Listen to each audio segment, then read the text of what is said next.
Después de una mañana muy intensa, con una última sesión en el día de hoy de enorme nivel, me atrevería a decir.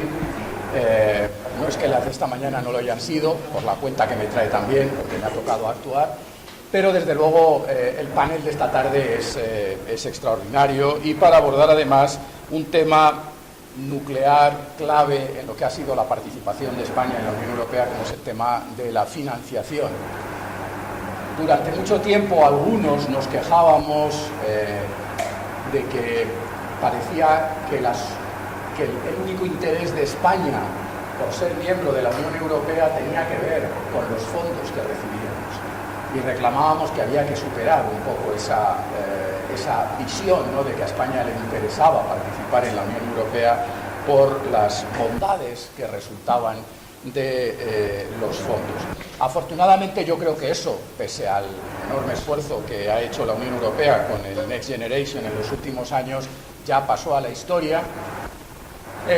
Pero además lo que hoy nos trae aquí no es analizar esa cuestión, sino analizar cuál ha sido la aportación de España, la contribución de España a la transformación del sistema de financiación de la Unión Europea, obviamente atendiendo a nuestros intereses, pero también a estimular otro tipo, me atrevería a decir, de valores dentro de la Unión, como el de la solidaridad entendida en un sentido más amplio. Bien, contamos con tres personalidades en este panel, aunque, como ven aquí, la presidenta del Banco Europeo de Inversiones, Nadia Calviño, pues va a intervenir mediante un vídeo grabado, no porque ella no estuviera dispuesta a interactuar con nosotros desde Luxemburgo, desde la sede del BEI, sino porque no era posible hacerlo conforme al sistema de los cursos. Entonces vamos a escuchar en primer lugar su vídeo. Obviamente ninguno de los tres miembros del panel necesita mucha presentación. Nadia Calviño, por supuesto, pues os recuerdo simplemente que probablemente sea la personalidad española con una trayectoria más rica en relación con la Unión Europea, porque ha ejercido altas responsabilidades en la Comisión como directora general en dos direcciones generales, además extraordinariamente importantes y potentes. Ha formado parte durante años del Consejo de la Unión como ministra de Economía española, y ahora es presidenta de uno de los organismos fundamentales en la Unión Europea, como es el Banco Europeo de Inversiones. Van a tomar la palabra también por este orden Xavier Vidal-Folk, que tampoco necesita presentación. Yo creo que Xavier es un periodista con alma académica, me atrevería a decir, no sé si te identificas o no con esto, pero yo visto desde fuera, pues creo que sí lo es. Tiene una dilatadísima trayectoria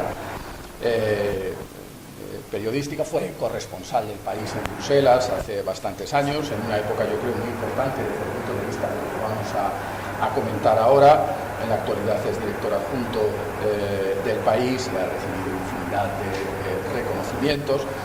Y incluso para los académicos también, pues bueno, en el periodismo que se dedica a los temas europeos es un poco en relación con muchas cuestiones. Y el embajador Elorza, Javier Elorza, que también pues yo creo que todo el mundo conoce, cuya trayectoria diplomática es apabullante, y que estuvo muy vinculada desde el principio con la Unión Europea, ya desde la época de las negociaciones de adhesión, pero sobre todo durante también una etapa trascendental ejerció pues la función quizá clave y fundamental en la articulación de la relación, en nuestro caso de España, con las instituciones europeas, que es el puesto de representante permanente, primero representante permanente adjunto y luego representante permanente de España ante la Unión Europea, al margen de haber estado al frente de embajadas tan importantes para España como la embajada en Francia, Rusia, India, Italia, en fin, no necesita mayor comentario. Y lo que sí me gustaría destacar es que además, una vez que ha abandonado esas funciones, se ha tomado la molestia de escribir un magnífico libro que yo creo que todos los que nos interesamos por los temas europeos, pues manejamos y hemos leído el célebre libro de La Pica en Flandes, donde vierte un poco toda esa experiencia, y supongo que la parte que toca los temas de financiación pues ahora compartirá con nosotros. Por lo tanto, un panel de lujo, y sin más prolego menos, yo creo que podemos dar paso a la intervención de la presidenta del BEI y luego ya damos paso a nuestros dos ponentes presenciales.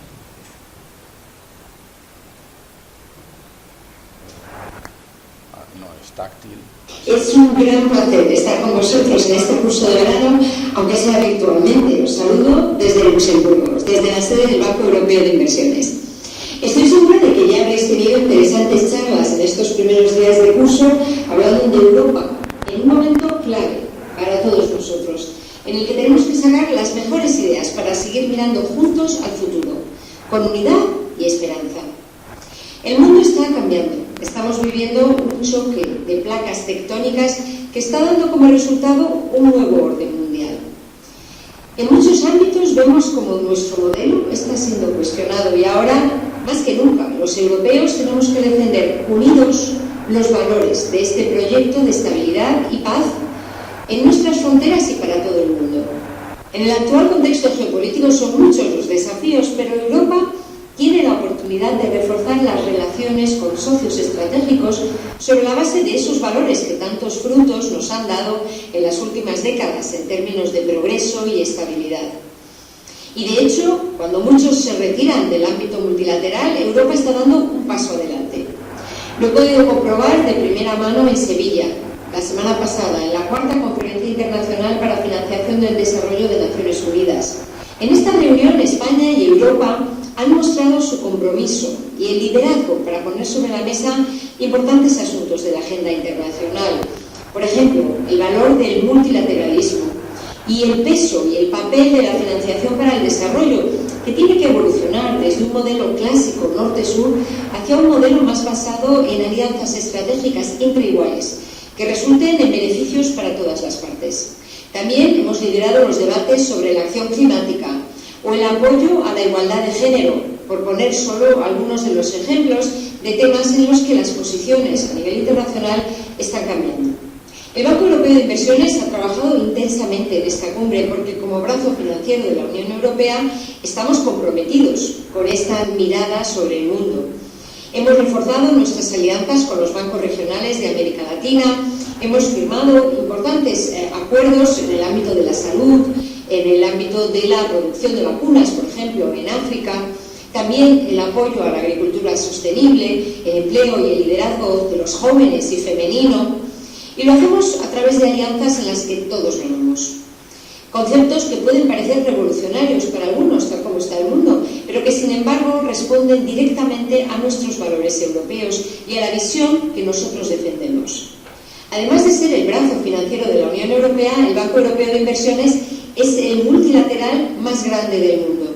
Y estamos en un momento único para poder influir en ese nuevo orden mundial, porque nuestros accionistas son los 27 Estados miembros con una visión común, compartida, y además tenemos una posición financiera muy fuerte, lo que nos permite desarrollar y financiar proyectos de gran impacto, movilizando la inversión privada con una sólida experiencia técnica y un historial de inversiones en grandes infraestructuras, en clima, en innovación. España es un ejemplo de éxito de la actividad del Banco Europeo de Inversiones.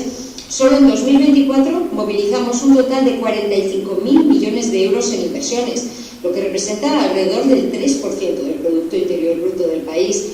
Y esta cifra se traduce en proyectos reales que mejoran la vida de las personas en ámbitos claves como la innovación tecnológica, por ejemplo, en la lucha contra el cáncer, el apoyo a las pequeñas y medianas empresas, la vivienda o las infraestructuras energéticas, como la inversión que hemos anunciado muy recientemente de 1.600 millones de euros en el interconector eléctrico entre España y Francia.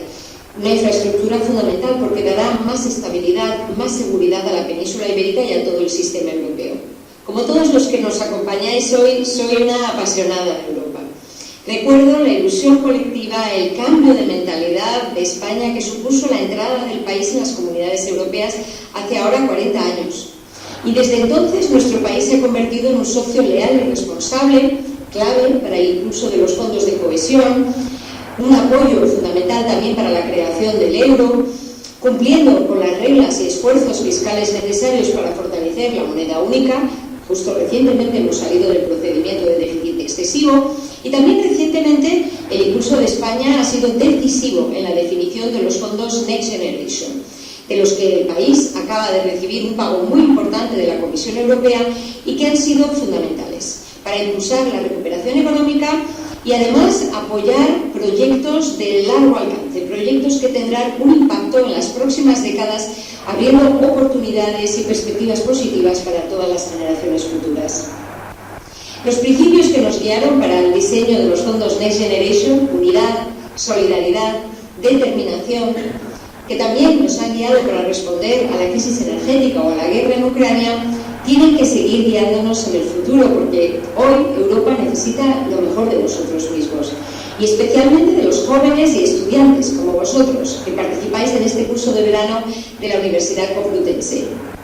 Entre todos, estamos desarrollando con éxito un modelo de economía social de mercado, un modelo de unidad, un modelo de paz, de solidaridad, de prosperidad compartida, de igualdad, de inclusión, que genera crecimiento y que supone un faro de defensa de los derechos humanos y los valores democráticos para todo el mundo. Es un proyecto que no acaba nunca y que seguirán desarrollando las futuras generaciones, pero construyendo sobre la base de estos valores tengo toda la confianza en que seguiremos avanzando en una senda positiva. Un abrazo muy fuerte, todos mis mejores deseos para la conferencia y ya sabéis, a seguir construyendo Europa.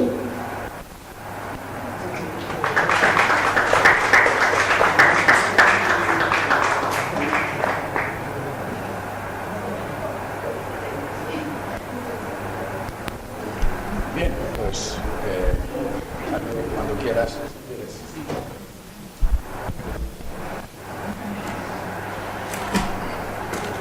Hola, buenas tardes. Me abruma un poco estar junto a dos estrellas del Star System europeo como Nadia Calviño y Javier Orza, personas a que admiro y me admira más y me emociona más porque hay un pequeño error en mi presentación. Esto de director adjunto hace algún tiempo que no soy, gracias a Dios, porque solo me puedo dedicar solo a escribir. Pero dicho esto, también estoy contento de haberlo sido, ¿no? Porque está bien ser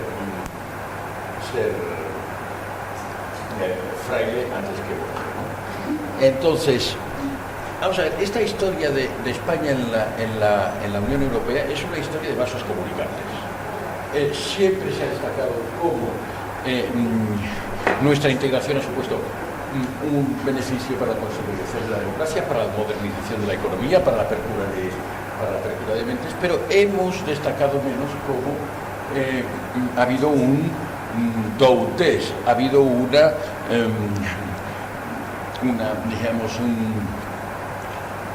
una devolución de estos favores, por así decirlo, ¿no? Son vasos comunicantes en ambos sentidos. Es decir, con Portugal, como socio menor, pero siempre entrañable, y también con Grecia, de alguna forma, culminamos la ampliación al sur. Esto es bastante importante para la Unión Europea, aquella que era todavía muy heredera de los 6 pequeños fundadores, ¿no? Amplía el mercado en común prácticamente en un 10% de sus componentes. Dota al conjunto de nuevas dimensiones en su política comercial, por ejemplo, hacia Latinoamérica y hacia el conjunto del Mediterráneo, ¿no? Y le da una diversidad cultural importante y lingüística. Le dota de uno de nuestros varios idiomas oficiales y cooficiales de un vehículo de comunicación universal como es la lengua española o castellana, ¿no? Y además compensa en su momento aquel retraimiento euroescéptico que provenía de los finales de los años 70, que fueron bastante lamentables, ¿no? Entonces, esto también, digamos, este juego y estas ventajas mutuas da una persistente mayoría europeísta en España, en la sociedad española. Y además en todos los negociados. Se ha destacado bastante, como hemos estado siempre, en todas las batallas hemos estado en primera fila, o sea que no entraré en ello. Pero también en un aspecto que muchas veces muchos dicen que no hemos tenido tanta importancia. Hemos sido muy importantes, a veces por pasiva, más que por activa, o dicho de otra manera, al principio por pasiva y al final por activa. Las tres comunidades del principio tenían un presupuesto que solo alcanzaba el 0,03% del PIB comunitario. Y eso significaba muy poco en relación con el 2% que el primer presupuesto norteamericano de 1791, con el gran Alexander Hamilton, el que inventó los bonos del tesoro y el endeudamiento común, digamos, construyó un 2%. Por cierto, que ahora estamos en ese 2%, ni que sea por un tiempo, ¿no? Entonces,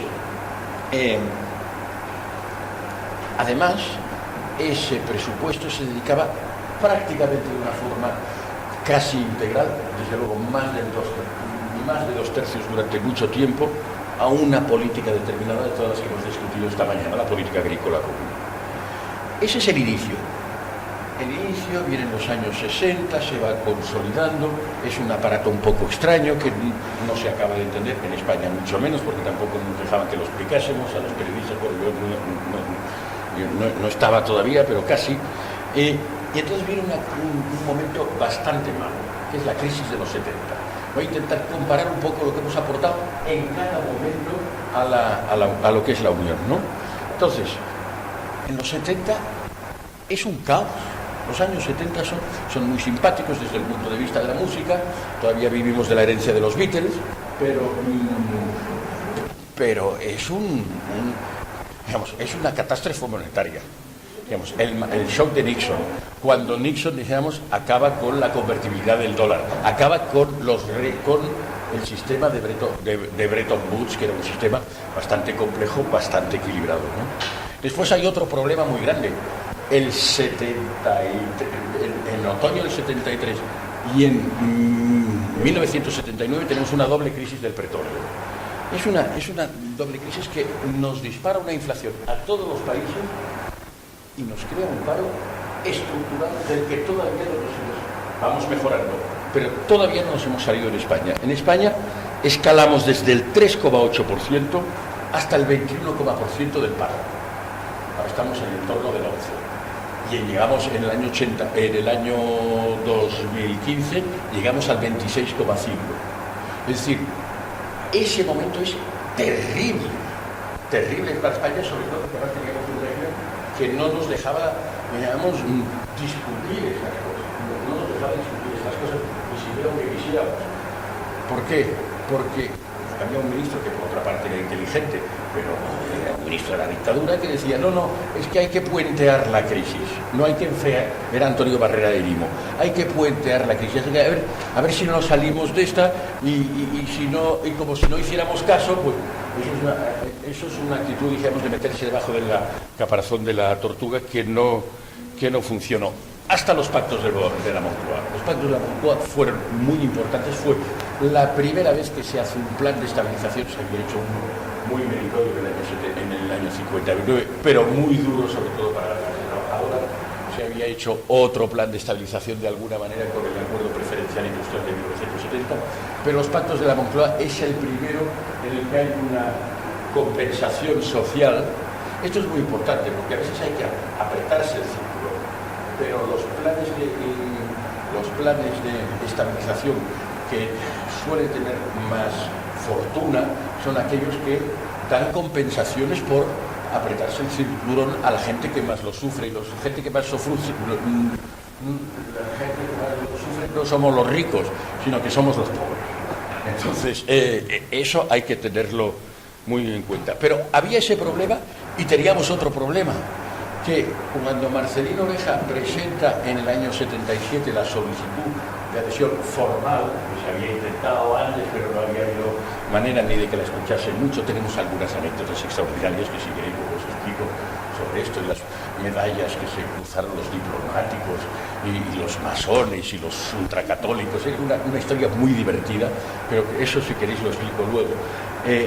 Pero había otro problema. Había que los franceses, sobre todo los franceses que representaban que eran nuestros amigos, y ahí los importantes eran los franceses y alemanes, todavía más que ahora, dijeron, hombre, la lechuga española, usted no me invada. Y entonces Giscard d'Estaing, ¿os acordáis del príncipe calvo? Decreta la pausa en la negociación. ¿Por qué? Porque seguramente, además, no solo era el problema del proteccionismo francés, sino que la entrada de España, acompañada de Portugal, etc., ponía en cuestión toda la armazón financiera de las comunidades.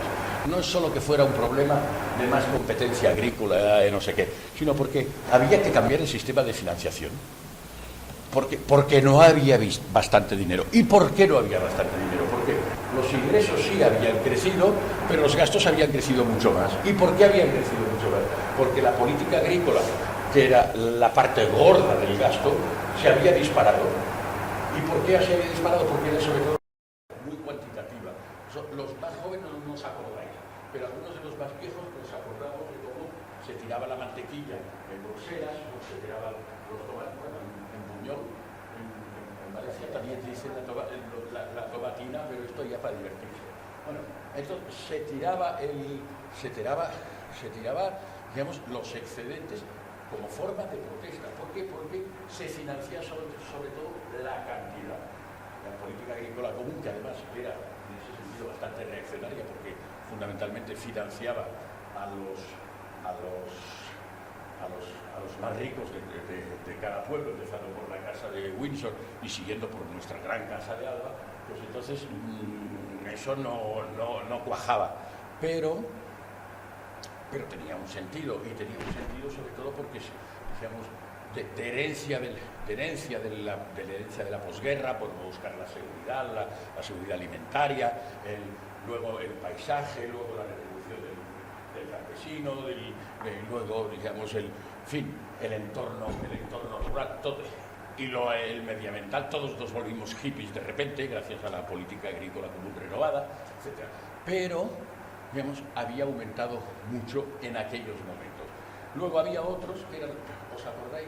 Algunos os acordaréis de la señora Margaret Thatcher diciendo I want my money back, devolverme la pasta. Y un poco de razón tenía, pero desde luego tenía razón desde un punto de vista solo de mirar lo que pongo y lo que saco financieramente, cuando, digamos, luego se ha demostrado que sacaba mucho más, porque salirse de la comunidad ha sido una catástrofe para el pobre Reino Unido. Ya están un poco mendicantes los pobres, parecen unas órdenes mendicantes, ¿no? Entonces, pero había esa presión, y había la presión, digamos, de que íbamos a entrar nosotros y íbamos a ser caros. Teóricamente, antes se ha recordado que tardamos mucho tiempo en recibir, digamos, flujos positivos, pero era evidente que no podía mantenerse. Teníamos el 70 y poco por ciento de la renta per cápita de la comunidad, y por tanto eso había de cambiar.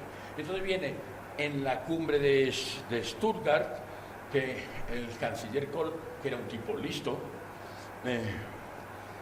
que dice, o se amplía la comunidad, es decir, es el que da un poco, a veces nos quejamos de los alemanes con razón, y tenemos más simpatía a los franceses por eso de que leímos a Stendhal y El rojo y el negro, y nos enamoramos siempre con sus protagonistas y todas estas cosas, pero el alemán, digamos, fue el que, digamos, dio más su brazo a partir, con una visión de largo plazo, cosa que nadie se imaginaba del gordo Kohl, porque se pensaba que eran un tipo así un poco, digamos, de un aprendiz de segunda, y luego fue un gran europeísta. Y entonces dijo, o bien se amplía la comunidad o no pongo más dinero. Y entonces se amplió la comunidad y puso más dinero, y hubo ya el cuarto recurso. No entro en las technicalities, lo que digo es que se aumentó mucho el presupuesto comunitario, pasó del año 85, digamos, del 0,5 sobre No, en el 75 era todavía, de aquel 0,03 era medio punto, 0,5 del PIB, y 10 años después, en el 85, es el 0,9%. Entonces, esto en muy buena parte está provocado por España. No es que sea una contribución directa que dice yo aporto tal, no, yo aporto la ventana de oportunidad de una ampliación con estrategias, con valores, con presencia en el mundo, con diversidad cultural, que como hay que pagarla, digamos, se exige, digamos, una mayor financiación. Es un argumento un poco, si queréis, complicado, no es decir, yo pongo tanto, tal, no, yo provoco, yo soy la palanca. Por eso, digamos, creo que la gran idea es que España es palanca de esa nueva cohesión de una unión ampliada. Y eso es bastante la era de Lors, el 85. ¿Y por qué es eso la era de Lors? Porque, vamos a ver, en el año 73 entran Irlanda y el Reino Unido, y alguno más que se descuelga a medio camino. Y entonces, la incógnita entonces era ver si esa ampliación a los anglosajones, que tenían un sistema jurídico distinto, muy, digamos, jurisprudencial, muy menos codificado, sino más es un sistema interesante que tiene grandes aportaciones también, pero digamos que depende mucho de los propios jueces, que es más difícil encontrar el criterio general. Hay que estudiar muchas sentencias. Entonces, la incógnita era si ese sistema pasaría. Había la angustia de que la entrada de los anglosajones, incorporando a Irlanda de los anglosajones, iba a erosionar la comunidad y iba a diluirla. Había ese peligro. Entonces, sale la gran iniciativa del Acta Única. Esta mañana se habló del Acta Única. Voy a decir pocas cosas de eso, pero es la gran iniciativa de Jacques Delors, que además tiene en ese tratado su tratado de preferencia, porque es el acceso al mercado interior, el acceso a la política de cohesión, es lo que permite la ampliación de la financiación, que dé cobertura a las necesidades de los países del sur, y abre la etapa de la cohesión. Son 10 años en que se duplican los fondos estructurales. Se duplican. Y no solo se duplican, sino que van a costa de que el gasto agrícola sigue creciendo, pero menos, y todo lo que deja de crecer, aunque sigue aumentando, pero todo lo que deja de crecer porcentualmente lo ocupa la cohesión. Entonces, esto es muy importante porque, claro, los 6 primeros eran más o menos casi la misma cosa. Y además, entre el neerlandés y el alemán, te puedes entender perfectamente en cualquiera de los dos idiomas. Entre el portugués y luego los que han venido ya, los finlandeses y tal, es más difícil de entenderse directamente, ¿no? Entonces, ese acta única es muy importante porque permite salir del europesimismo, de las crisis económicas que fueron muy fuertes de los años 70, permite liberalizar y permite pasar a esto de la cohesión. La cohesión no estaba en el Tratado de Roma. O sea, el Tratado de Roma habla ¿de qué habla? De un concepto parecido, pero no, reforzar la unidad de las economías y asegurar el desarrollo armonioso. No hablemos de cohesión. Pero en el estatuto inicial del Banco Europeo de Inversiones, que nos explicaba Nadia Calviño, sí estaba claramente la contribución al desarrollo regional y, por tanto, a la cohesión. Y entonces, esos años, los años de 85 a 95, esa era de Lors que se dice, ¿no? Es bastante extraordinaria porque, por un lado, el presupuesto se convierte en paquetes presupuestarios. Primero se llamaba, esto que esta mañana hemos hablado de banco financiero plurianual. No, al principio se llamaba perspectivas financieras plurianuales. Y luego, para intentar siempre disfrazarnos un poco esta especie de voluntad trans de las instituciones europeas, digamos, dijeron marco financiero plurianual, porque así parece que es una cosa nueva y es la misma cosa. Bueno, es un poco peor porque los primeros años fueron muy buenos. Primero, se puede planificar, digamos, sobre todo en políticas de desarrollo, el FEDER, el Fondo Social, todo esto, a más tiempo, no tienes que ejecutar las inversiones, sobre todo en obras, etcétera, no las acabas en un año. Por tanto, es bueno que sea una ejecución plurianual.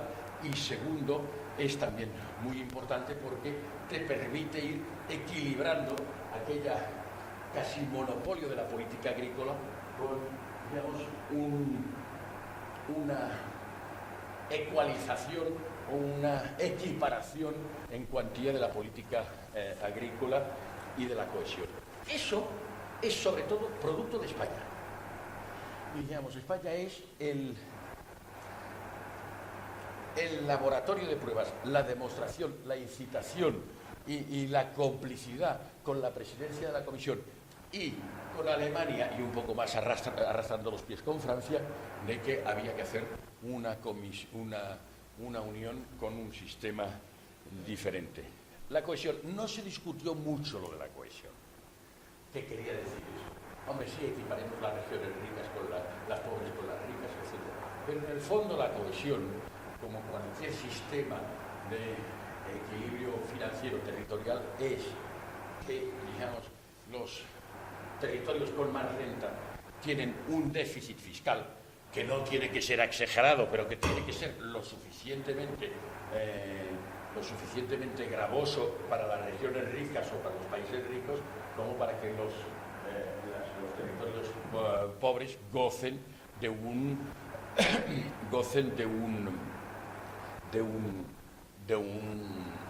superávit. Es decir, cambian los más desarrollados déficit fiscal, es decir, contribuyó más a cambio de tener un superávit comercial. Esto es muy importante porque si no nos desviamos. Este es el concepto fundamental de estos años. Entonces, en los dos primeros años, los dos primeros paquetes presupuestarios van muy bien. Hay una cierta dinámica inercial que funciona, pero luego va bajando. Atención, el primer paquete era del 1,27% del PIB total. Luego pasa al 1,24%, luego al 1,23% y luego al 1,14% hasta ahora, hasta el año 2027, y ahora vamos a discutir de cuánto es. ¿Y por qué esta bajada de presión? Porque hay una cierta fatiga del contribuyente neto, que algunos les llamábamos los bancos, la banda de los cuatro, la banda de los cuatro, aquellos que hablaban, digamos, de los frugales, no sé, todo era más elegante de lo que nos decían nosotros que éramos los PICs. Los PICs eran, en fin, no hay que detallar. En el caso de España, la cosa era más complicada, porque no es un país normal España. La economía española es una cosa muy anormal. ¿Por qué es muy anormal?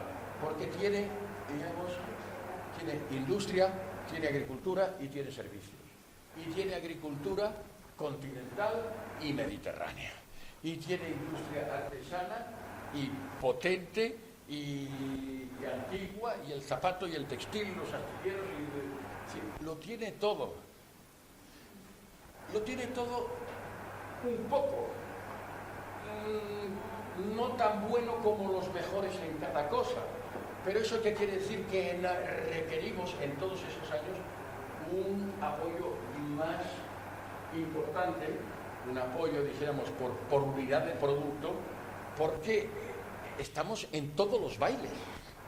Esto el embajador Elorza os lo puede explicar mucho mejor que yo, pero siempre nos decía, es que estamos en todo, es que si me peleo un día con la merluza, al día siguiente tengo que pelearme con el bovino, y luego con el fondo de cohesión, y luego con las regiones ricas, y luego con las regiones pobres, y con las industriales, y con las... Entonces acababas muy mareado. O sea, que es bastante milagroso que con tanto mareo hayamos llegado con una cierta dignidad a donde hemos llegado. Y esta duplicación de fondos estructurales pasa a generar la primera gran aportación, yo diría, más proactiva, menos pasiva, que es la del fondo de cohesión. La del fondo de cohesión, digamos, toda esta idea de la cohesión que ya se había ido poniendo en práctica, se pone en el tratado en el año 91 en marzo. Como aquí está, digamos, uno de los protagonistas principales de la historia, me olvido de este asunto, simplemente remarcar que primero fue, digamos, ponerlo en práctica, sigilosamente, con las ayudas de los demás, y además a veces peleándonos con los amigos, porque Delors os puede explicar, digamos, que Delors fue un personaje fastuoso, pero que, digamos, algunos de sus comisarios, Andersen, etcétera, etcétera, lo que te daban por una mano te lo sacaban por otra. Pero bueno, el fondo de cohesión es la consagración de ese principio, porque además no solo habla de regiones ricas, sino que se hace un poco un arreglo también, no solo para las regiones pobres, sino para las regiones ricas españolas que eran pobres en relación con el resto. Entonces se busca un criterio, estos se inventan el 90% de la renta per cápita, entonces que no tengamos suficiente evolución medioambiental, en fin, se inventan algunos criterios. Entonces todo esto se presenta muy bien con los alemanes y se llega a la cumbre de Edimburgo. Bueno, en la cumbre de Edimburgo se dota. Pues claro, el proceso en lo que es hoy la Unión Europea siempre ir preparando la propuesta, es siempre un poco un pacto largo, ¿no? Entonces, al final de la propuesta, bueno, es una cosa importante, digamos. España goza en ese momento del 55% de ese fondo de cohesión que ha puesto, que es lo que acababa de apretar la tuerca del saldo positivo español, que al principio, como hemos visto esta mañana, los primeros 7 años, ni Flowers, hubo que hacerlo todo a codo, pero que no solo era en favor de España, era en favor de la idea que luego se ha aplicado a todos los demás que han venido, incluso algunos que no se lo merecían, que son un poco abruptos, por así decirlo, ¿no? Entonces, un segundo paso muy importante de esta fase más proactiva es los intentos de acuerdo con el Mediterráneo y con Mercosur.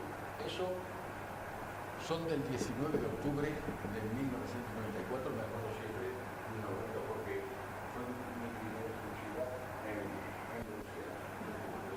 papel, no sé debajo de qué despacho, y tuve la comunicación aquella. Bueno, hasta entonces había sufrido mucho, porque en el 83 estuve en la cumbre de Atenas, que no hubo, en fin, que Mitterrand decía, era objeta, pero era maravilloso. Mitterrand decía, le preguntaba, Monsieur le Président, du dossier de l'Espagne? ¿España? Oh, mais quel pays l'Espagne? Mais quelle culture l'Espagne? Quelle España? Y ahí se había acabado. Hoy día es una, digamos, pero entonces nos impresionaba mucho. Todavía tenía aquellos dientes, entonces nos impresionaba mucho. Bueno, entonces, lo que quiero deciros con esto es que ahí empieza un poco la aportación en el sentido proactivo. Mire usted, yo tengo relaciones privilegiadas, culturales un poco anticuadas, etcétera, con los latinoamericanos y con los árabes, las pongo a disposición de todos. Y yo me monto en el caballo de estar en el caballo del punto. Y no solo eso, sino del proyecto comercial con unos y otros. Hay un momento impresionante ahí, de Lorca, te acordarás, en 1995, de la cumbre de Cannes, como en un brazo partido entre el presidente español y el canciller alemán, Kohl pensaba mucho en términos de los pecos. Los pecos no es que tuvieran becas, pero sí que eran los países de la Europa central y oriental. Y entonces él, claro, es lo que más le interesaba porque lo que tenía al lado.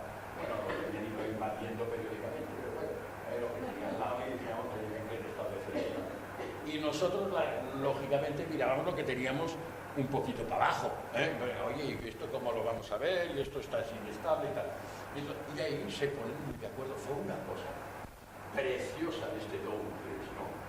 Abrazo partido. Entonces, Felipe consigue el 70% de la dotación de los 5.000 millones y pico que se iba a dar se establece esa proporción. Aquí está otro el mismo de los arquitectos de ese asunto, pero es muy importante sobre todo porque esa potencia comercial europea que hoy día decimos que es la Unión Europea y que nos da la potencia normativa a través de nuestros tratados comerciales, el libro de la Anu Bradford, que siempre os recomiendo, seguramente os lo he recomendado 10 o 12 veces, de Brussels Effect, es a través del comercio que Europa se hace importante. No se hace Europa, no se hace por gracia o por desgracia a base sino a base del comercio. Entonces, España contribuye mucho a esto y yo creo que en esto deberíamos tener no orgullo patrio, porque esto es una cosa como muy antigua, pero sí una cierta satisfacción cívica de haber contribuido haber contraído al de esto. Luego, estoy acabando, tenemos los rescates, las crisis del 2008, está mal resuelta, la sabéis, tengo que decir poco sobre esto, todo y que hay alguna contribución importante, pero no sobre todo para nosotros. No fue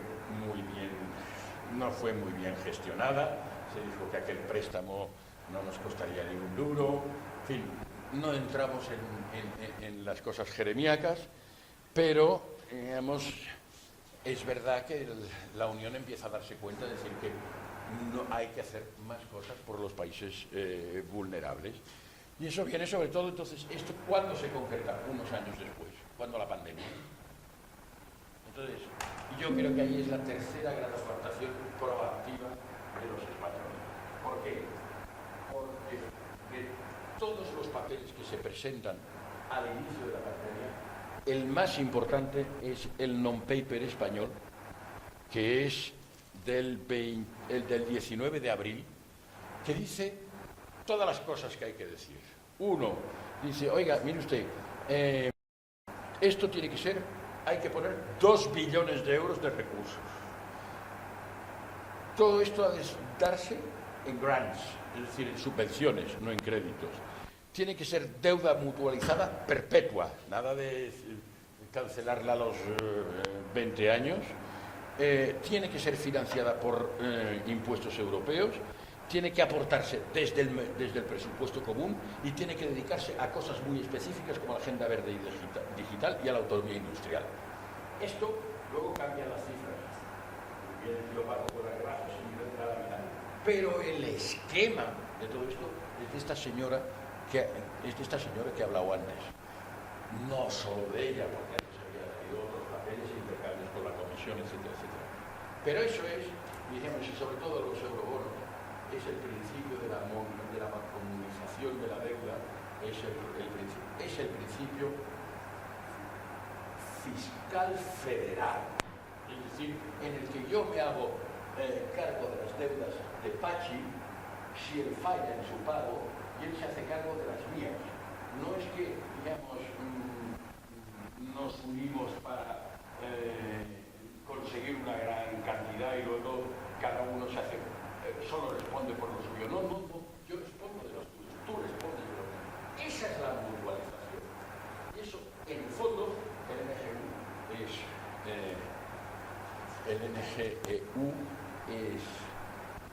es en esto muy fundamental. Y esto acaba de completar, digamos, el ascenso de la política. Os ahorro los números, están en el libro que también ha publicado el Parlamento Europeo, os ahorro los números de esto, pero acaba de consolidar esta idea de la cohesión. Y ahora qué? Ahora ya sabemos que es un camino eficaz, solidario, rentable, que va creciendo, que no tiene demasiadas contraindicaciones mientras no nos montemos en la deuda como si no hubiera deuda nunca, no tiene demasiadas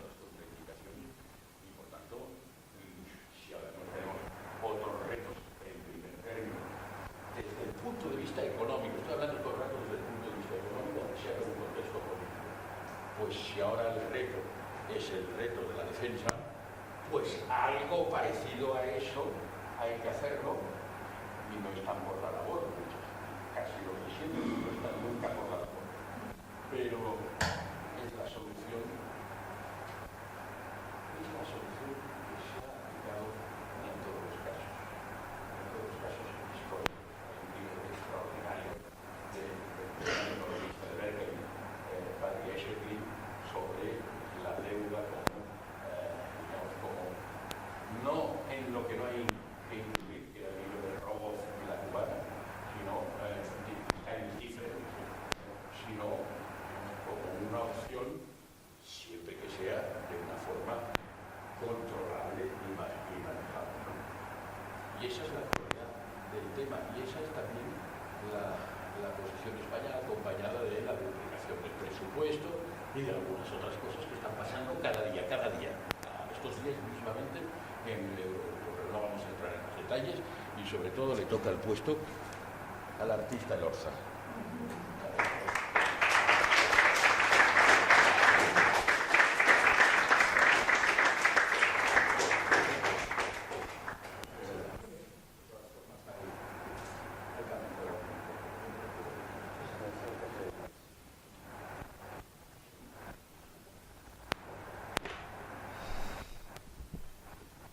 Yo voy a ser completamente diferente. Voy a ser un cirujano, porque he estado dentro y he hecho y he visto lo que pasaba. He participado en todos los consejos de presupuestos durante 15 años. He sido ministro de presupuestos 2 años seguidos por dejación de un partido político que no se atrevía a enviar su secretario y su secretaria de Estado al Consejo. Y he estado al lado de Aznar y Felipe González en los consejos europeos, y he sido miembro del gobierno español que ha representado a España en Maastricht, que es donde sacamos el fondo de cohesión, entre otras cosas. Y lo he vivido de cerca, y lo he hecho de cerca, y lo he protagonizado de cerca. Y eso es lo que voy a contar ahora. Cuando entramos en Bruselas, nos tropezamos con un Consejo de Ministros de Presupuestos en octubre, donde un comisario, vicepresidente danés, comunica a la prensa en una página que España tiene que pagar el primer año 100.000 millones de pesetas como contribución negativa inicial. 100.000 millones de pesetas. Bueno, nos quedamos todos absolutamente muertos. Pedro Solbes, que era el que presidía ese Consejo de Presupuestos, y su amigo que iba con él, Miguel Ángel Fernández Ordóñez Mazo, invocan el referéndum de la OTAN de marzo del 86. Los 10 ni se inmutan, y Pedro y Mazo se van del Consejo y me dejan a mí. Yo estuve desde ese momento 4 de la tarde hasta las 6 de la mañana, les leí 20 intervenciones, les amargué la vida y no me podían callar, porque podía hablar. Yo no iba a votar, pero podía hablar lo que quisiera. Intentaron comprarme, me ofrecieron de los 697 millones de ecus, que eran los 100.000 millones de pesetas, 250, que rechacé sin que la bola tocara el suelo, lo cual les dejó flipados. ¿Cómo es que alguien rechaza 250 millones de ecus? Pero este no es europeo, este es un chulo. Y no, el tema era muy sencillo, es que España no podía aceptar ningún saldo negativo al entrar. No queríamos dinero, en eso no estabas más acertado. No queríamos dinero, pero no aceptábamos pagar dinero. ¿Por qué? España tenía el 73% de la media de renta comunitaria, 73%. Éramos el segundo país más pobre, o el tercer país más pobre, detrás de Irlanda y de Grecia, y con Portugal, el cuarto. No podías encima entrar pagando en un club de ricos y pagar tu dinero como el primer año de entrada. Aquello fue tremendo. La pelea duró 2 años. Bloqueamos el presupuesto del año 86, del año 87 con el Parlamento Europeo. reconducción del presupuesto del año 86, 12avas partes. El gasto se tenía que decidir mes a mes en función de la 12ava parte del presupuesto del año anterior. Volvimos a bloquear el presupuesto del año 88 con Grecia y con el Reino Unido. Quebramos el FEO de garantía con 4.000 millones de euros de agujero. Y en ese momento, con la comunidad empantanada, nada funcionaba, no podían pagar nada. Delors, junto a su comisión, y no sé qué papel tuvieron Manolo Marín y Abel Matutes, no me lo han contado nunca, yo no se lo he preguntado, pero estoy seguro que jugaron un papel importante los dos. Y decide crear un nuevo sistema, las perspectivas financieras plurianuales, luego marco financiero plurianual, que no estaba en el tratado. En el tratado había un presupuesto anual donde votaba el Consejo y el Parlamento. Él crea un sistema nuevo para un periodo de 5 años, 7 años, el primero fue de 5, consecuencias de gasto fijadas para los principales capítulos del gasto: cohesión, agricultura, políticas internas, políticas externas, administración de la Comisión. Y coge el dinero que había en la cohesión, que eran 7.000 millones de euros al año, no le pongo igual un euro en aquel momento, 7.000 al año, y lo dobla, pasa a 14.000 en 5 años. Crea un nuevo concepto de recurso, el PIB, que es estrictamente proporcional a tu riqueza. Producto Interior Bruto. Antes era una base estadística IVA, y el IVA no grava ni la exportación ni el ahorro, por lo cual es un impuesto regresivo, que era el principal y único importante que había antes de que España entrara. Y en ese momento presenta eso en la mesa. Por cierto, yo fui ponente de ese marco financiero que acabó el 88, del 92 de Edimburgo y del 99 de Berlín. Yo he sido el ponente en nombre del gobierno español, de esos tres, y los conozco muy bien. En ese 88, Felipe González aguanta. Hay un Consejo Europeo fallido en diciembre por nosotros. Vamos al de febrero del año 88 y Felipe acepta cuando le han dado prácticamente todo. No sacamos la duplicación exacta porque el objetivo 2, que era el Fondo Social Europeo, nos lo doblaban en lugar de al 5.º año al 6.º año. Pero prácticamente era lo mismo. Sacamos el PIB y sacamos una reivindicación porque nos habían aflorado 3.000 toneladas de mantequilla ilegales cuando nos adherimos, que no estaban declarados en sus libros. Y entonces exigimos que el dinero de esas 3.000 toneladas de mantequilla las pagaran los 10 y no España y Portugal. Se enzarzaron con nosotros, una pelea de pagas, no pagas. A mí me habían obligado a pagar todos mis excedentes del FORPA y a retirarlos del FEO a garantía, no contaban y yo les apliqué exactamente la recíproca. Y al final, en el primer paquete financiero, del febrero del 88, nos reconocieron 100 y pico millones de euros como contribución nuestra a la mantequilla que nos devolvieron. Bien, esto tiene una lección. Entramos corridos, con un maltrato radical. Y salimos, gracias a Dios, porque la Comisión es algo muy importante en Bruselas, con una propuesta, marco financiero plurianual, que iba a ser algo maravilloso para nosotros. Porque nosotros a esa propuesta empezamos a enriquecerla. Por ejemplo, y lo más importante que sacamos en el 88, es que los gastos de cohesión para los 5 años quedaban blindados, no podían ser tocados ni por el Consejo ni por el Parlamento.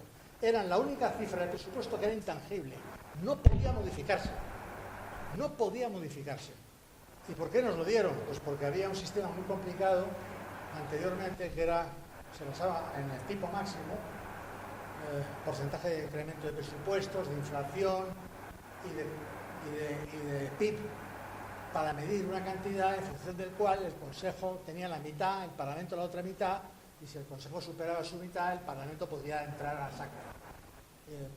Si tú aumentabas y doblabas los fondos, ese tipo máximo lo saltabas infinitamente, porque te ponías a crecer 3 o 4 veces más que el tipo máximo. con lo cual entrabas en una pelea con el Parlamento Europeo inmediatamente.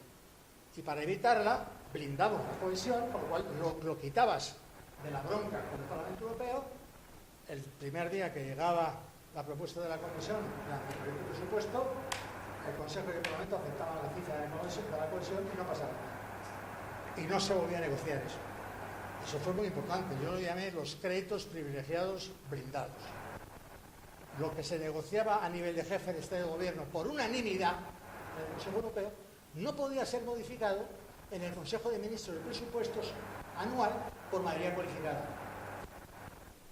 Bien, habíamos ganado la primera pelea, pero la defensiva, y después de una bronca espantosa, que duró 2 años y medio, 2 años y 3 meses. En ese momento comprendimos que había que hacer otras cosas.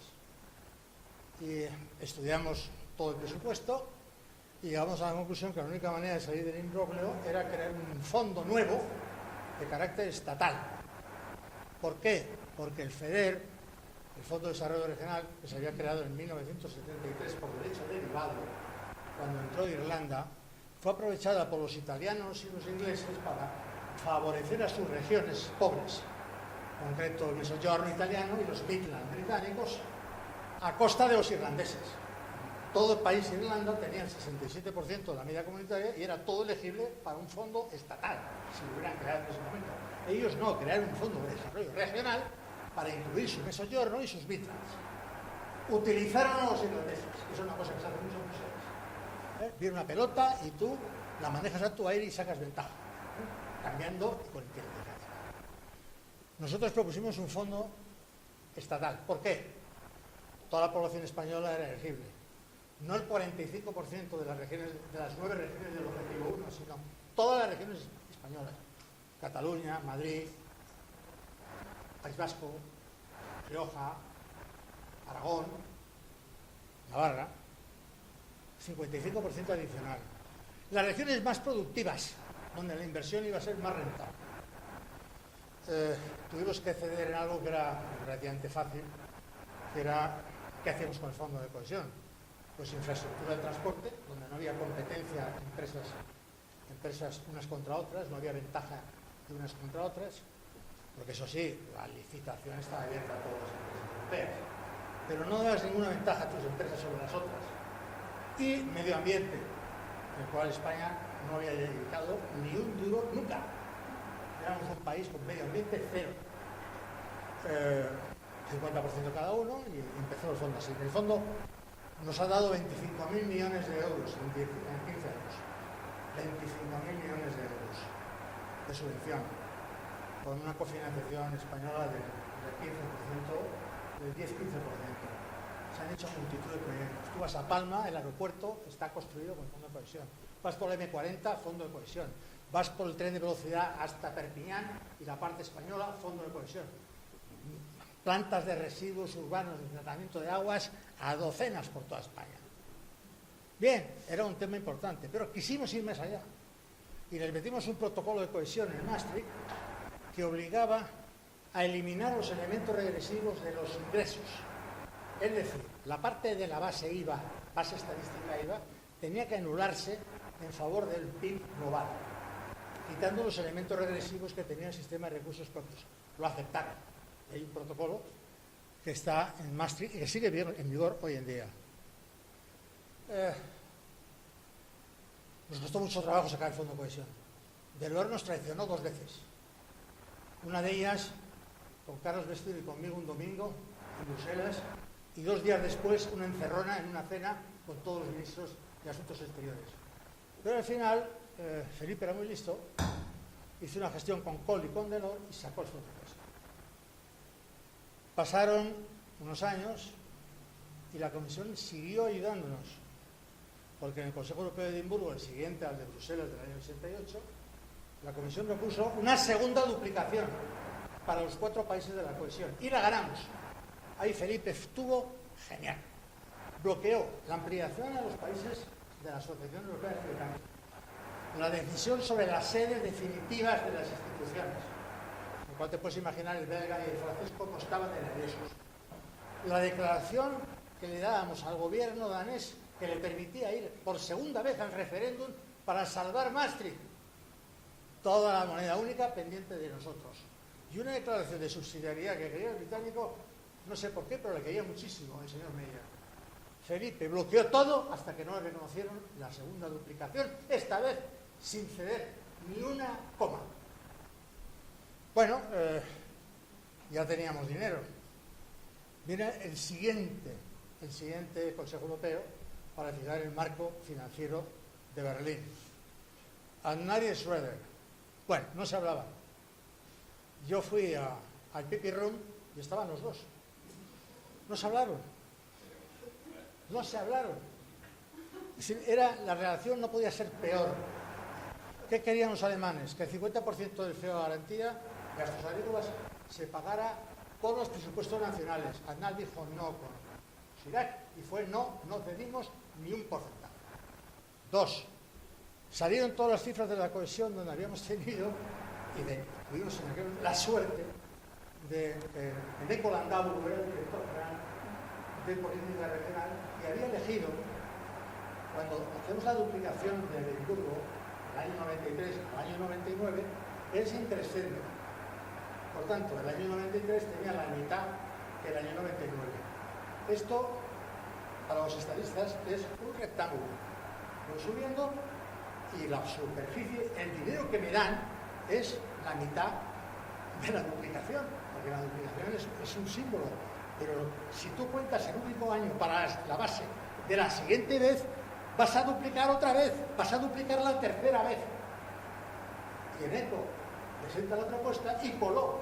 El alemán se subía por las paredes, porque le sacábamos 2.000 y pico millones más al año por ese truco de que en lugar de coger la duplicación del 93 al 99 en dinero, en masa, cogía el punto final de la duplicación, que era la base de la siguiente periodo, 99-2006. Aznar lo sacó. Tuvo que ceder en el Fondo de Cohesión, en lugar de los 21.000 millones que nos proponían, de 18.000, pero como Irlanda salía porque superaba el 90% de la renta media comunitaria, hicimos los cálculos y nos quedaba más o menos el mismo dinero, porque España, en lugar de cobrar el 55% del Fondo de Cohesión, pasaba a cobrar el 62% a partir del segundo año. Ya estamos con casi la tercera duplicación. Bueno, hicimos otras cosas antes de ese periodo, como ha dicho muy bien Xavier Villarfol. En Cannes, en junio del 95, Felipe González aguantó con Paul, le sacó 5.000 millones para el Mediterráneo y les dijo que tenía que conformar con 7.000 para los 10 pecos. 5.000 Mediterráneo, 12 países, 7.000 pecos, 10 países. Felipe, los demás todos callados. El italiano, que ya le daba un poco de grima, el portugués, el francés, Chirac, que no podía hacer nada porque era el presidente del Consejo Europeo y tuvo que hacer. Después le metimos a los de la Asociación Europea de Libre Cambio el año 94 un fondillo de cohesión. Si usted quiere acceder al mercado interior, va a tener que aceptar darle un fondo de cohesión a los 4 países pobres de la Unión Europea, que vamos a llamar el fondillo, para separarlo del fondo. Y eso va a ser dinero, siempre, que por cierto, Hacienda metió la pata, porque el primer año incluyó proyectos de restauración de catedrales románicas y barrocas. Y los luteranos del norte, los noruegos, los islandeses, los finlandeses, subían por las paredes. Se van financiando restauración de catedrales católicas, papales.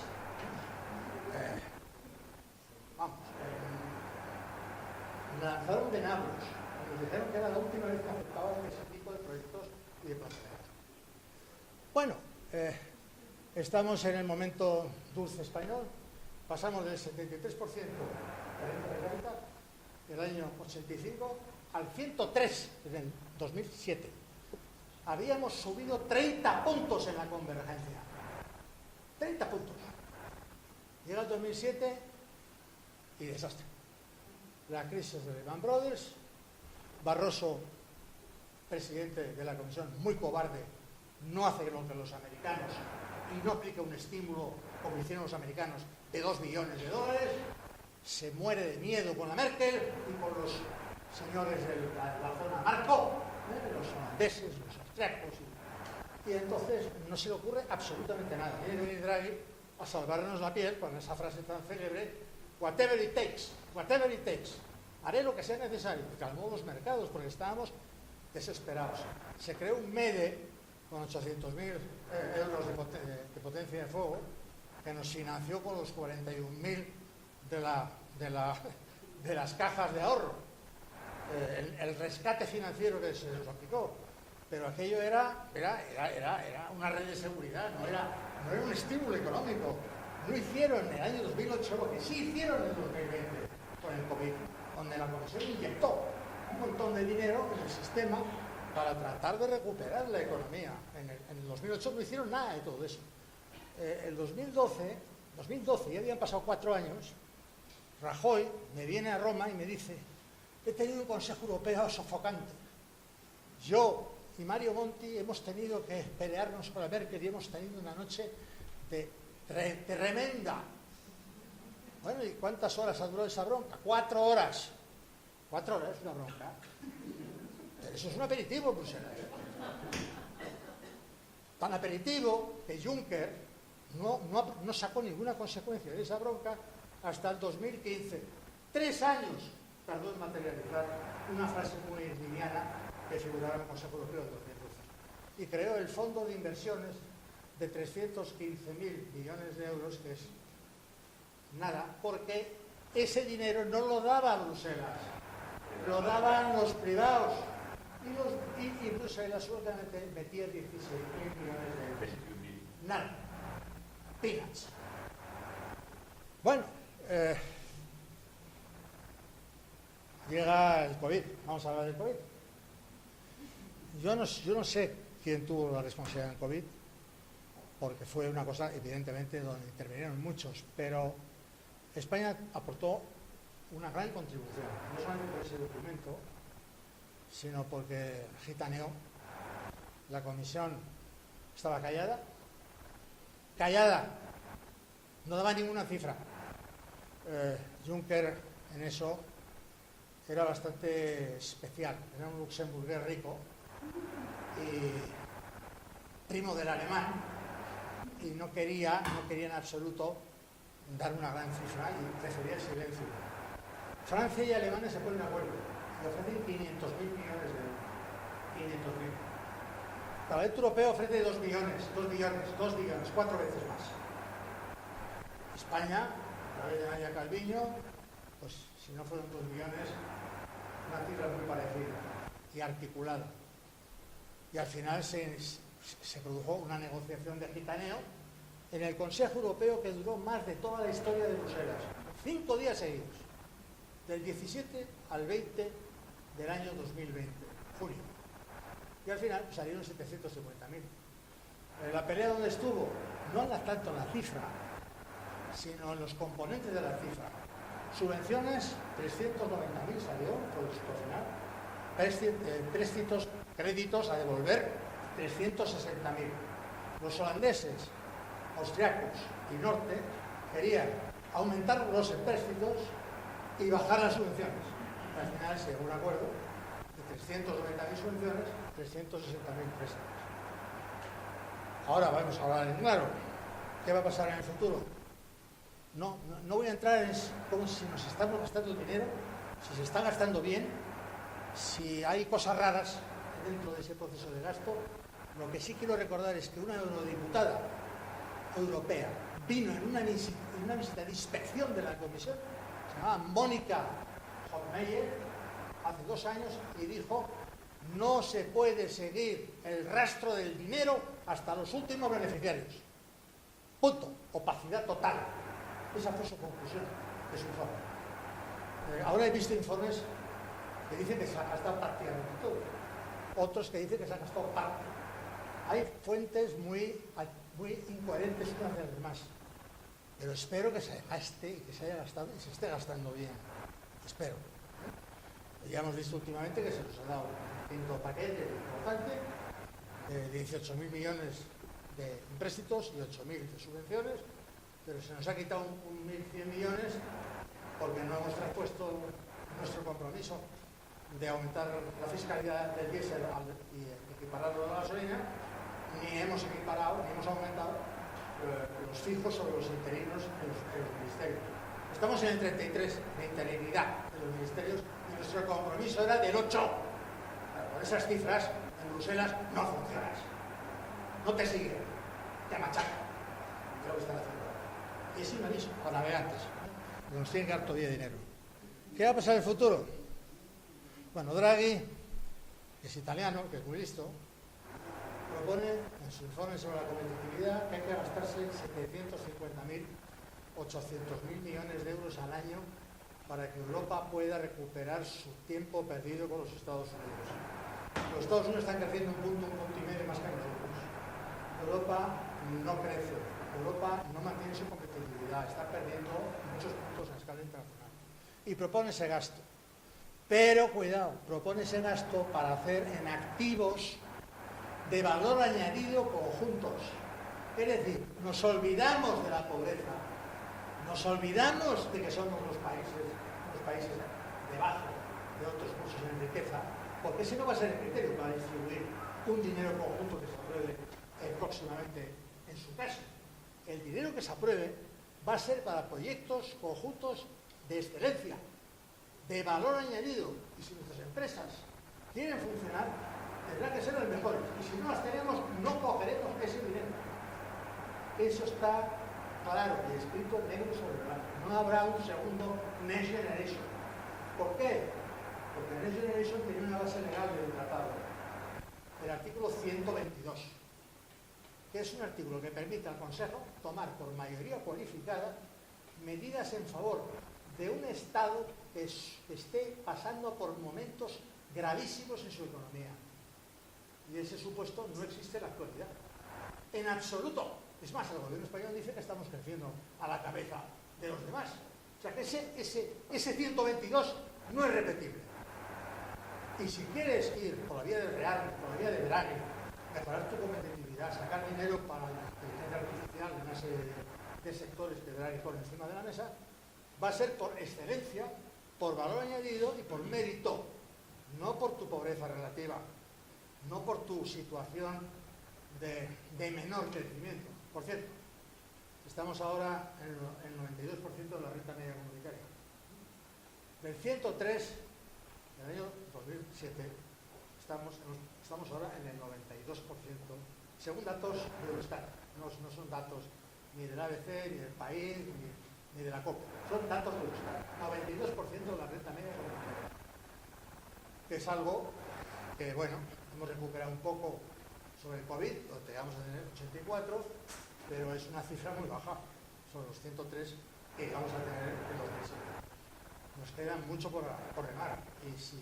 Y si en este país creen que un segundo Next Generation va a caer del cielo, que nos beneficie a nosotros con nuestra condición de menos ricos, están soñando. Así, soñando. Porque los dos únicos motivos que podrían justificar una inyección de dinero importante, el rearme militar y la recuperación de la competitividad de la economía europea, los dos se basan en la excelencia, se basan en el mérito y se basan en el valor añadido, no en la caridad, en la solidaridad o en la justicia social, en absoluto.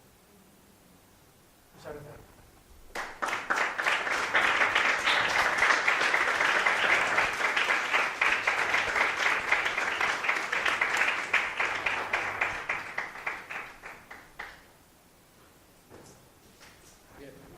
Muchísimas gracias a los dos por estas magníficas intervenciones. Yo creo que nadie puede sentirse defraudado por el nivel y el carácter incisivo de estas dos intervenciones. Bien, tenemos unos 20-25 minutos más o menos para el debate. O sea que, vamos tomando intervenciones.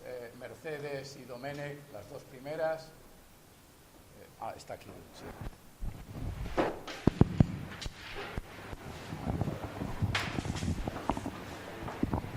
Muchas gracias. Me ha parecido apasionante. Además, leyendo transversalmente vuestras dos contribuciones, creo que se puede hacer una lectura política. España ha contribuido a la Unión Europea con dos de las patas fundamentales de una dimensión federal, porque las dos se basan en el principio de la solidaridad federal, es decir, dan sustancia política. Y en este marco me gustaría recabar su opinión sobre los debates que están en este momento encima de la mesa sobre el futuro de la financiación y las propuestas que estamos esperando este mes de la mano de la Comisión. Ese gran debate de fondo que hay de desmontar la cohesión de base regional para que tenga una dimensión estatal y sobre todo sometida a condicionalidad. ¿Cómo lo ven? ¿Cómo es su opinión? Gracias. Es lo que te iba a decir. Hacemos una ronda. Sí. Muchas gracias. Bueno, en la línea de la pregunta de Mercedes, yo creo que tanto Xavier como Elorza pueden completar muy bien lo que yo quería plantear, que es la amortización del Next Generation, ¿no? Que es un tema clave. Porque sí, es muy federal, lo hemos dicho esta mañana, lo acaba de decir Mercedes, pero claro, es muy federal si se identifican los recursos propios para pagarla, esa deuda. Porque si no, si lo que vamos a hacer es hacer unos tajos, ¿no? Brutales al presupuesto para devolver el principal y los intereses del Next Generation, no es tan federal como lo pensábamos, ¿no? Porque el tema de la deuda federal es que es federal no solo la emisión, sino también su amortización, ¿no? Si al final la vamos a devolver aumentando las contribuciones nacionales al presupuesto, que me imagino que los estados no están entusiasmados, o reduciendo las inversiones para hacer hueco en el presupuesto y devolver el principal y la deuda, no es, yo creo, lo que estamos deseando, ¿no? En el Consejo de julio, al que se ha referido Elorza muy bien, que duró 5 días, se llegó a un acuerdo político en el que se decía que el Consejo, que se identificarían nuevos recursos propios para devolver la deuda de los 750.000 millones. Han pasado 5 años y esto no se ha hecho. En parte, claro, porque la unanimidad es requerida para aprobar gravámenes europeos, ¿no? Bueno, yo creo que queda claro. Yo creo que es fundamental, Elorza y Xavier, si nos podéis explicar qué creéis que habría que hacer y qué creéis que va a pasar en la práctica, ¿no? Más contribuciones nacionales, tajos al presupuesto, o finalmente habrá suficiente voluntad política para introducir los nuevos recursos propios. Mariola, es que no sé si luego se extiende mucho. Mariola y Invitaros, que habéis estado fantásticos. Quería pediros un esfuerzo en el siguiente término. Uno como periodista e influencer dentro de lo que es la generación de opinión, ¿no? Y otro como experto negociador. Si tuvierais que construir un argumentario para defender en Europa y salir tan exitosos como hemos salido con toda la historia que habéis contado, para hacer un nuevo Next Generation que financiara un bien público como la defensa, ¿cuáles son los elementos que utilizaríais? Y luego una pequeña curiosidad. Javier, ese mal carácter que dicen en Bruselas que tenías, ¿esa era tu mejor baza para sacar todo lo que querías? ¿Era una performance?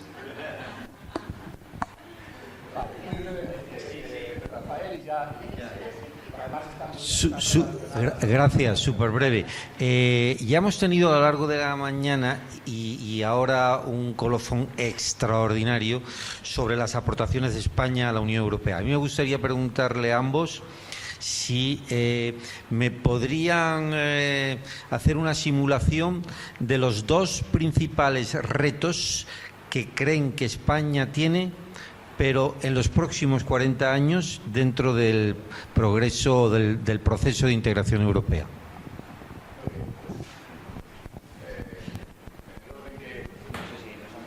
Sí, yo creo que sí, como queráis. Bueno, ahora que tenemos un fondo de cohesión del que no somos beneficiarios, estatal, mantengamos el regional. Vamos a mantener el FEDER para Andalucía, Extremadura y si Dios no nos ayuda, alguna otra región que caerá también por debajo del 75% de la renta media. O sea que no toquemos ese elemento regional ahora, porque ahora nos beneficia. 2. La deuda de Next Generation. La deuda es la mitad, porque la mitad han sido subvenciones. Y la otra mitad es una deuda que hay que pagar. La deuda hay que pagarla. En Bruselas es que eso es tabú. Absolutamente tabú. La Comisión tiene 3 As y ha sacado el dinero en los mercados internacionales sin acudir a los Estados miembros. Y es porque tiene 3 As.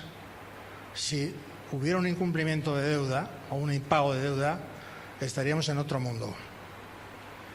Nuevos recursos propios. Bueno, nuevos recursos propios es uno de los debates más cínicos que hay.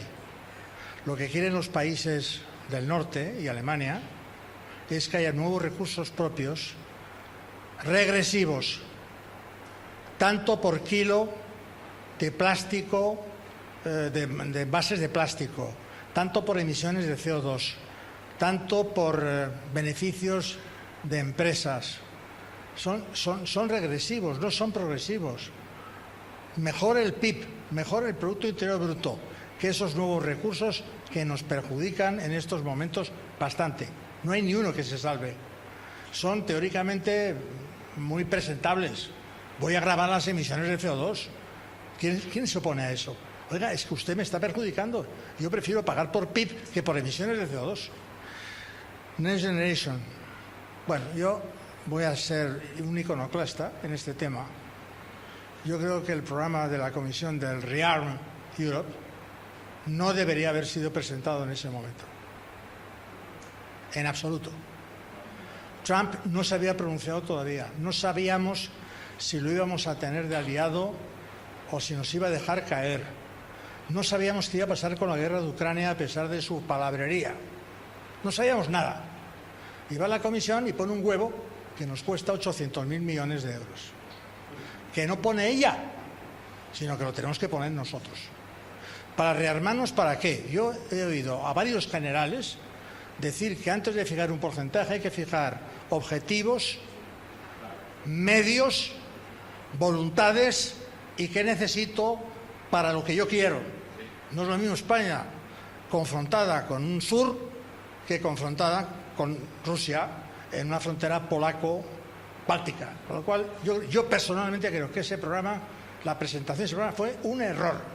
Había que haberlo pospuesto hasta ver la reacción y a ver si Trump conseguía acabar la guerra de Ucrania. Porque si la guerra de Ucrania se hubiera acabado, el programa de ReArm se hubiera tenido que dividir a lo mejor por algún guarismo. Porque nadie quiere hacer un sacrificio monumental cuando no hay necesidad de ello y tienes a los americanos que te siguen apoyando. ¿Cómo hemos acabado? En el peor de los mundos. Un programa de ReArm por 800.000 millones y el 5% de Trump. El mundo de Bruselas es un teatro.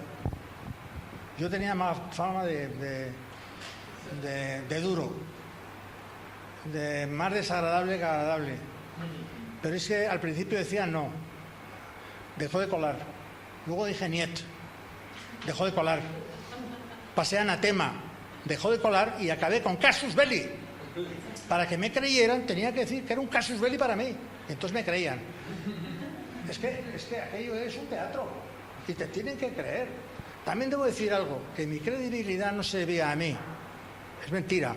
Mi credibilidad se debía a que lo que yo decía lo respaldaba el presidente del gobierno. Lo respaldaba Felipe González sin bajar ni una coma.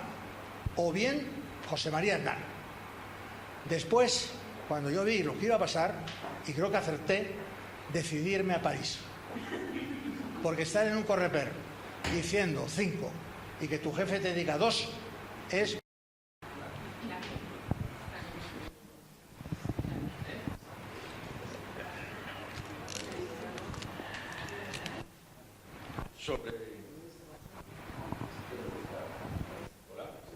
Hola.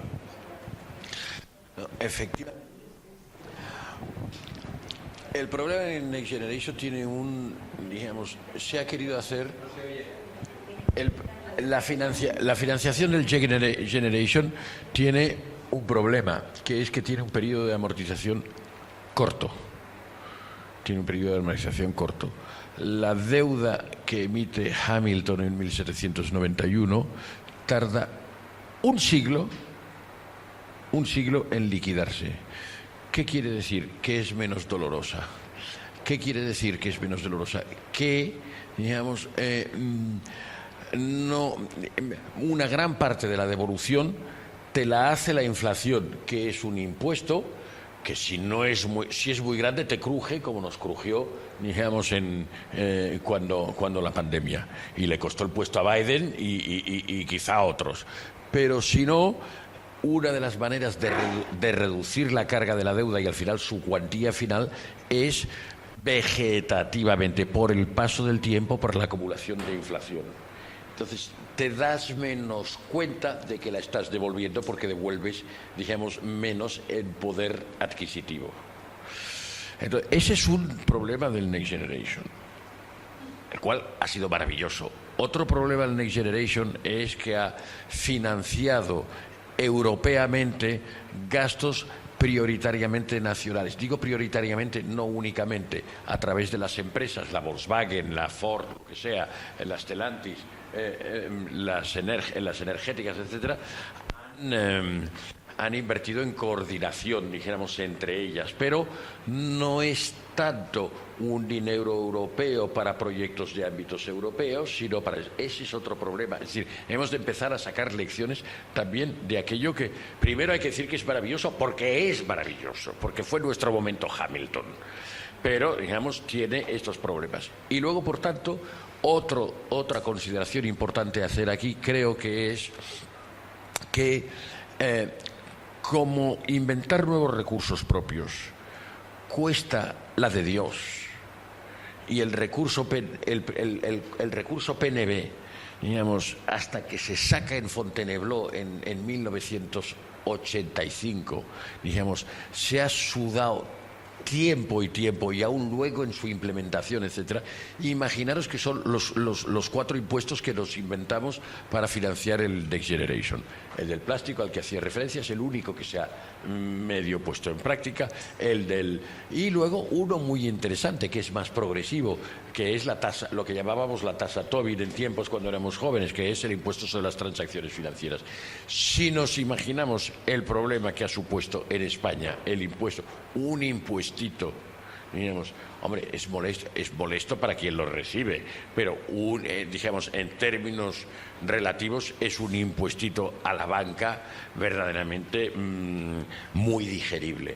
Imaginemos el lío que se montó en España por este asunto, cómo no va a montarse a nivel europeo, en donde los lobbies funcionan todavía de una forma más acordada. Por tanto, yo lo que espero ahí es una especie de momento Big Bang, porque entonces sí que es verdad que tienen que acumularse las necesidades y entonces las ideas y la imaginación, la creatividad que decía Mariola. Es decir, la creatividad sale cuando tienes que, cuando no, en fin, es lo de las crisis y el hilo conductor de las crisis de Monet, pero ahora a lo grande. Entonces, yo creo mucho en que tiene que haber un momento Big Bang. Segunda cuestión.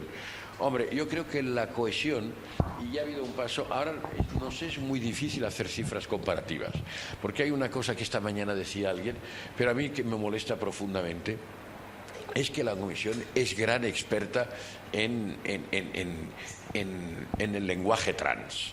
Es decir, a la Unión de Mercado de Capitales, que cuando se empezó a fundar en 2014, ahora... Hace 2 meses la hemos llamado la unidad de inversiones y ahorros. La unión de ahorro e inversiones, pero eso porque la sacado letra en su informe. Bueno, que copien a Meta, que copien a Leta en el contenido y no hace falta que le copien cambiándolo, nos cambian cada 4. Menos mal que hay menos reformas del tratado, con perdón de Pachi, porque nos cambian todos los números y ya no sabemos que el artículo 85 es el 101 o el 93 o el esto. Vamos locos. Entonces, por favor, no nos mareen tanto. Pero lo que quiero decir sobre esto, que ahora para identificar las partidas que van a la cohesión o también a la política agrícola, tienes que ir agarrando de aquí, agarrando de todo. No tienes una contabilidad continua que te lo Eurostat no te lo hace, no te hace la contabilidad de antes y la de ahora. Por tanto, es muy difícil comparar, porque ahora mezclan.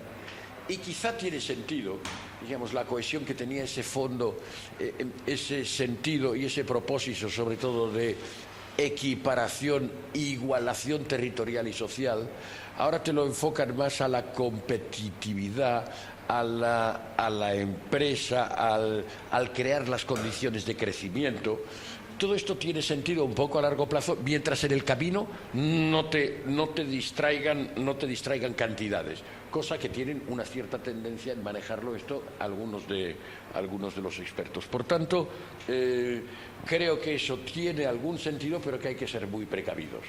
Y tiene más sentido, dijéramos, que hagamos, antes se hablaba de proyectos Airbus o proyectos Galileo o proyectos satélites o proyectos no sé qué, que puentes, porque los puentes y los trenes prácticamente los tenemos hechos todos, incluso los países pecos que se han inflado, dijéramos, a recibir esto. Y luego, sobre el argumentario, yo traduciría al español.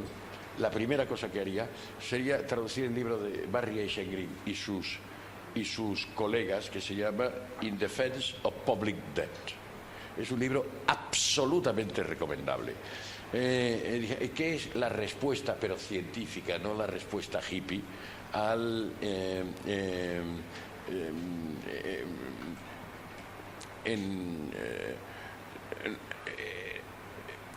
esta vez no será así, o esta vez no, el libro de Rogoff y la cubana. Entonces, Eichengreen hace un viaje a toda la historia de la deuda y explica una cosa que es maravillosa, porque además escribe como si fuera persona, no como si fuera economista. Entonces, ¿qué significa? Que la deuda ha sido siempre, los grandes montos de deudas han sido siempre productos de la guerra. ¿Y el soberano qué hacía? Pues se endeudaba o rascando el doblón español, porque luego pasó a ser el dólar, y fabricando el duro sevillano, digamos, quitándole densidad de metal para financiar la guerra, o emitiendo bonos, o colocándolo, o haciendo quiebras para que la pagaran los banqueros, y entonces se lo de esto, y entonces le amenazaban, les chantajeaban. Es una historia preciosa. Es un libro altamente recomendable. ¿Y qué quiere decir? Ahora estamos en un momento de guerra. Si queremos decirlo más suavemente, de conflicto acentuado. Pero estamos en un momento, digamos, de presencia de guerra a la que hay que hacer frente. Segundo, hombre, tiene un sentido que haya deuda. ¿Por qué? Porque es una de aquellas operaciones que debería poderse repartirse entre varias generaciones. Número 3, una deuda, si lo haces, digamos, y si montas un tesoro, no haces una operación one-off. Esto a los economistas les encanta también decir, es una operación one-off, que quiere decir solamente una vez se entrega el alma con la dulce y total renunciación. Bueno, pues no es one-off, perpetua. Perpetua, que quiere decir que dentro de 100 años la saldas el poco que queda de la inflación. Eso quiere decir, y que lo haces de una forma más suave y no cargas sobre la mantequilla que discutíamos esta mañana. Porque si la mantequilla nuestra, que es el estado del bienestar, que sí es la sanidad y la educación fundamentalmente, se lo sacas al personal, no te va a votar ningún puñetero presupuesto para aumentar el gasto militar. Por más que nos pongamos todos los que estamos de aquí de acuerdo en que hemos de comprar muchos satélites, que tendremos que comprarlos, y sobre todo no los compremos a Elon Musk. Y última cosa, beneficio para varias generaciones, siempre se ha creado por las deudas y es a largo plazo. No, esto, en síntesis, es esto, es la deuda, si está acotada, si está bien repartida, si, dijéramos, no enloquece como los Estados Unidos, que están creciendo hasta 4,5 billones de dólares de deuda en este momento. Y tiene una deuda que pronto se va a acercar al 200%. Digamos, la deuda europea ha sido bastante observada. España, que estaba hace 4 años estábamos en el 120 y pico de la deuda, estamos en el 103%. Es verdad que a lo mejor podríamos haber amortizado un poco más, consolidado un poco más. Todo esto depende un poco de las ideológicas de cada uno, pero está dentro de una lógica normal. Y la media europea está al 90% del PIB. Bueno, hagamos los esfuerzos para irla reduciendo, pero no nos volvamos locos y repartámoslo bien. Creo que eso es asumible, pero es asumible y poniendo de acuerdo, dijéramos, a los que tenemos más tendencia a gastar y a los que tienen más tendencia a ahorrar, y eso necesita un poco un Big Bang de todas las conciencias. Los retos, sí. Yo creo que la manera de contestarte es que entre todos hagamos una lista de 40 cosas que este país debería hacer si queremos sobrevivir, empezando por una menor polarización política, por solventar de una vez por todas el tema territorial, por mejorar la educación de verdad, por mejorar el sistema de producción de I+D, etcétera, etcétera, etcétera. Es infinito la cantidad de cosas que tenemos que hacer si queremos sobrevivir, porque los demás las están haciendo. Es decir, este mundo no estamos solos, están los que son muy buenos en casi todo, ¿eh? Y no son solamente los tigres, son los del norte, son los del sur, los del este y los del oeste. Todo el mundo está haciendo cosas para mejorar y nosotros estamos aquí. Mi impresión particular es que llevamos unos años perdidos. En este país no se discute nada para mejorar la productividad, nada para mejorar nuestras acciones económicas. No se discute nada sobre I+D. Y tengo una hija que se ocupa de eso. No se discute nada sobre cómo mejorar la educación de verdad, aparte de leyes ideológicas. Cuando tienes sistemas finlandés, austriaco, que funcionan muy bien. Tendríamos que hacer una lista muy larga y hacer muchas cosas, porque si no, nos va a ir mucho peor. Nos iría, sin verdad. No veo en este momento base política, base económica y base y moral para hacer esa operación.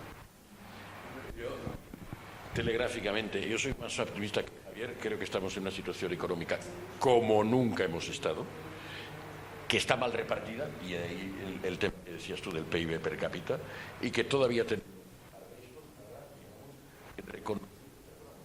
el paro otra vez en el 11%. Es decir, tenemos en la época que tú de Felipe González, que todavía estaban locos por pasar de 12 millones de trabajadores activos, de una población activa de más de 12 millones. Me acuerdo, entonces se veían llorar. No podemos pasar del 12, decía Sochaga. Sí, no podemos pasar.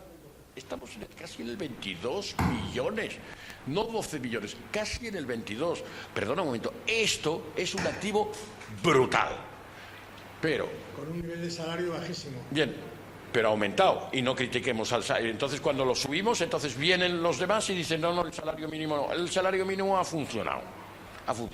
Yo creo que tenemos 4 retos fundamentales. 1, productividad. ¿Qué quiere decir? Productividad de mano de obra. Hemos de tocar el tema del absentismo. Y productividad del capital. Menos poner dinero en bienes ociosos y más poder poner dinero en bienes de cierto riesgo calculado. Bienes tecnológicos, bienes de nuevas tecnologías, bienes de nuevos sectores, etcétera, etcétera. Productividad. Segundo, talento. Aprovechemos que Trump los echa y que vengan aquí, si sus terceras filas nos valen a nosotros, como sus cañones, que siempre hemos comprado sus cañones de segunda mano, sus talentosos de tercera fila, para nosotros nos valen. Tercero, como talento dentro de eso, la formación profesional dual. Es decir, hay dual, ¿qué quiere decir? En la empresa y en la escuela de formación profesional. No tenemos oficios. No tenemos electricistas. Los de Navantia no logran encontrar soldadores. Ofrecen cursos a los marroquíes y no hay manera de organizarlo. Formación profesional dual. Ese es un tema básico, como lo hicieron los alemanes. Y cuarto, lo que nunca los alemanes sabrán hacer, porque les falta esa creatividad, es tecnología. Es decir, y los españoles no somos del todo idiotas en el tema de la tecnología. Por tanto, hagamos la inmersión en tecnología. Hacer los jóvenes vosotros la inversión en tecnología. ¿Qué quiere decir? En inteligencia artificial, en digitalización total, en la empresa, en la pequeña empresa, en todo. Y yo creo que con esas cuatro cosas tirábamos bastante para. Muy bien, pues muchas gracias con este contraste de opiniones con el que hemos terminado y que yo creo que ha caracterizado todo el día de hoy. Pues cerramos esta sesión justo a tiempo. Me había dicho Pachi que a las 6 menos 5, son las 6 menos 5. Muchas gracias a todos por vuestra asistencia y vuestras preguntas y sobre todo a nuestros